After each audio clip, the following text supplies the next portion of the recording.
Isang malawak na taniman ng marijuana ang nadiskubre ng PNP sa Kalinga, kung saan tinatayang 1,000,000 at 600,000 pisong halaga ng marijuana ang binunot at sinunog. Patrolwoman Jezebel Moyal sa balita.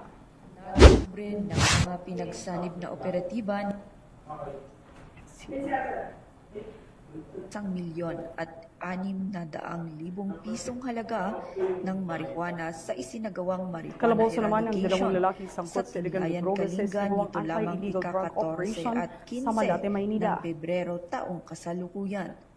Ayon kay Police Colonel Sino yun, James anak? Mangihi, Balita? Provincial Director ng Kalinga Police Provincial Office, ang matagumpay na operasyon ay pinangnahan ng Tinglayan Municipal Police Station at 1st Kalinga Provincial Mobile Force Company kasama ang 2nd PMFC, PDEU, PIU, Kalinga PPO, RMFB 15 at PDEA Kalinga Provincial Office.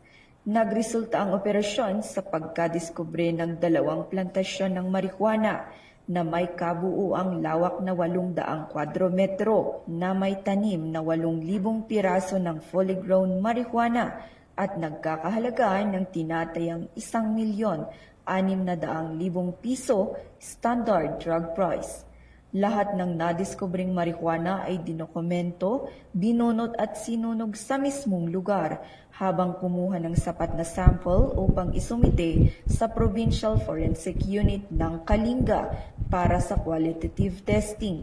Walang naitalang nahuling cultivator, subalit patuloy ang investigasyon ng pulisya upang mapanagot ang mga lumabag sa batas. Patuloy din ang panawagan at pagpapaalala ng pambansang pulisya sa publiko na makipagtulungan sa pagpapatupad ng kampanya laban sa iligal na droga upang mapigilan ang pagtatanim at transportasyon ng marijuana sa buong rehiyon. Mula dito sa rehiyon ng Cordillera, ako ang inyong PNN correspondent, Patrolwoman Jezebel Moyal, alagad ng batas, tagataguyod ng Balitang Pulis.